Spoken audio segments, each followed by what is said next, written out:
Alright, got another war video for you guys. Stick around until the end or skip to the end to see the player cards for this war. We're up against Savage Squad.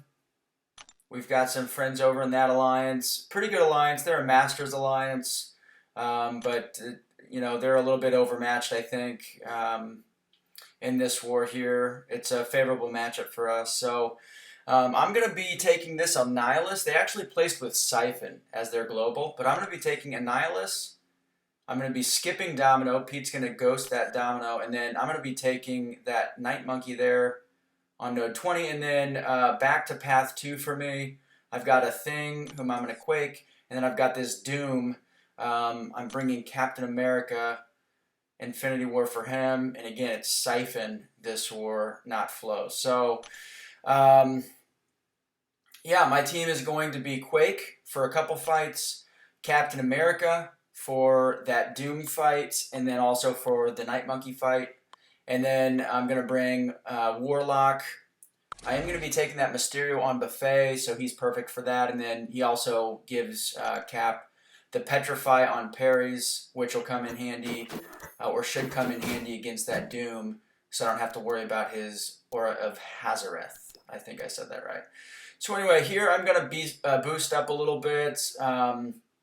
This is not really a tough fight, but with Quake you don't want to deck. So I'm just going to be doing parry style here, which is a little bit concerning because they do have SIPHON, but it's only a 565 Annihilus, and I'm only using Quake for 2 fights. So I'm not super concerned about it. I just need to try to nail my parries to minimize the damage, and I cannot dex. So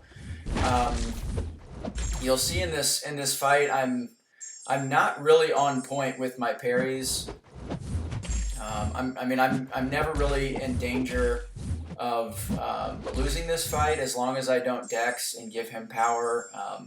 This is a very safe option here, but I am losing quite a bit of health on those blocks because some of them are just not. He's just, I'm parrying, but it's just not doing anything. So anyway, pretty straightforward fight. Now this fight was pretty tricky. I knew from the get-go that I needed to try to get this evade charge off of him so that I can do heavies, and he's just not evading. I think it's because I'm not critting and he evades the crit. So I'm like, all right, screw it. I'm just going to heavy him, and obviously he evades me, and he's going to do the full-ass 6-piece combo on me. Drops my health about 40%, so not great. Now what I'm trying to do is get him to 2 bars of power so I don't have to worry about his L1, because if he throws his L1, then he'll just get that evade charge right back. So this is good. It is power focus, which means after he fills 2 bars of power, his defensive power gain rate is like 10%. It's like nothing. So he does have the evade again.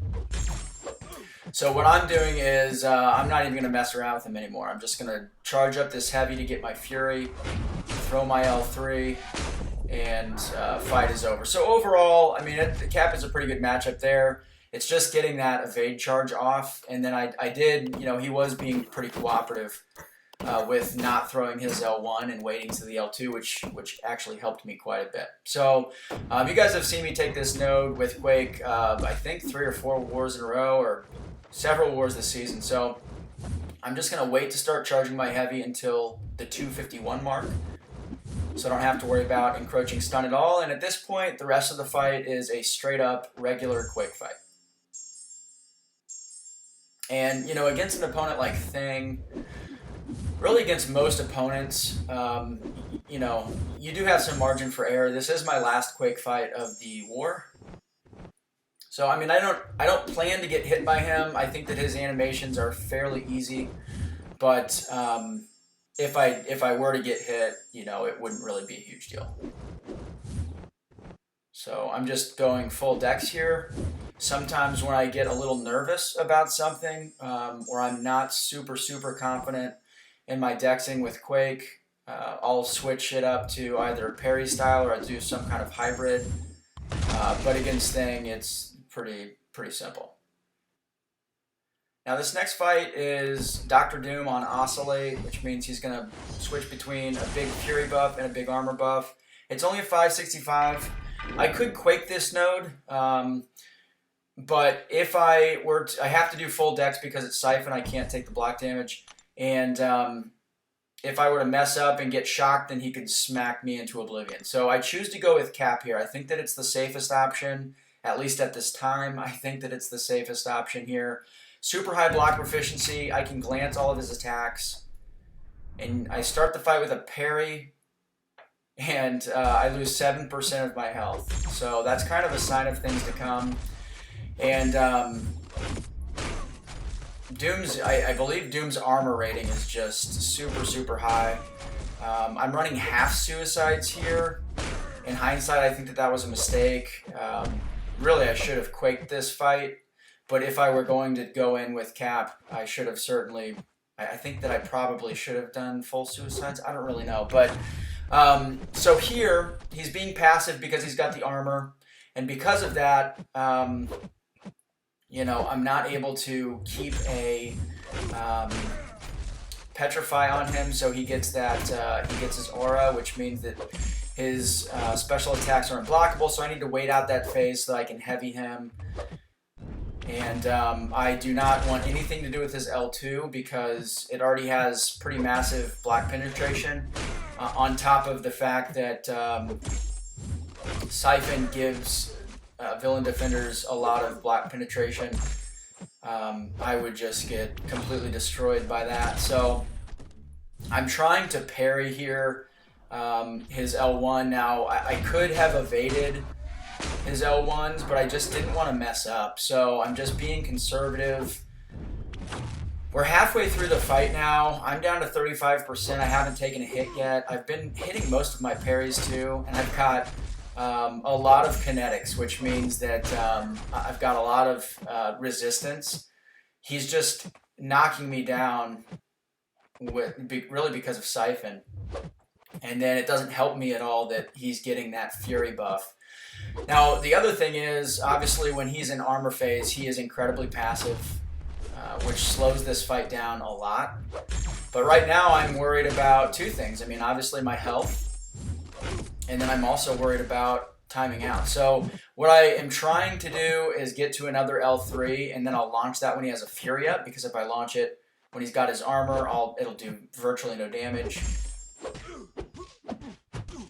And he's going to end up throwing this L1, and I decide too late to try to dex it, and I get, you know, I parry it, and then I get hit, and it nullifies it. I mean, the nullification and the shock, none of that mattered, but that was most likely going to be timeout.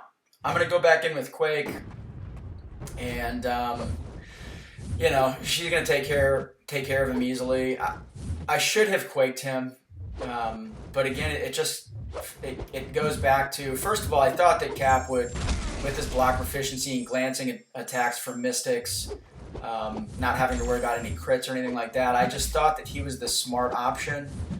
I thought that, especially for a Quake player at my caliber, which is maybe a 7 out of 10, Quake was kind of a quote-unquote too cute choice, and if I screwed up, then it would have just looked bad. But obviously I was wrong. Live and learn. We don't face Siphon a whole lot, so that was my first interaction against Doom with Siphon, and yeah, I mean, you just can't block him because of his block penetration and all that stuff, and his attack is really, really high too. So anyway, commentary on that fight, obviously bleeding into this fight, which I didn't mean to do, but you guys have seen me take this fight before. It does have Siphon, so I'm losing quite a bit of my health due to block damage, but I'm not at all concerned about this fight.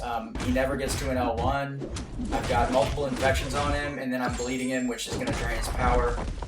And really, I'm just going to parry him, get to another L2, and end the fight. I could have just ended it with a basic combo there too, but that is my last fight of the war. So we ended up winning this war fairly comfortably. We had another pretty good performance. I believe Legacy is, you know, Legacy posts a scoreboard at the end of his war videos. So if you want to see what the actual score was, go check out his video when he posts it. So disappointed that I died again. That's 6 wars out of 7 that I've died.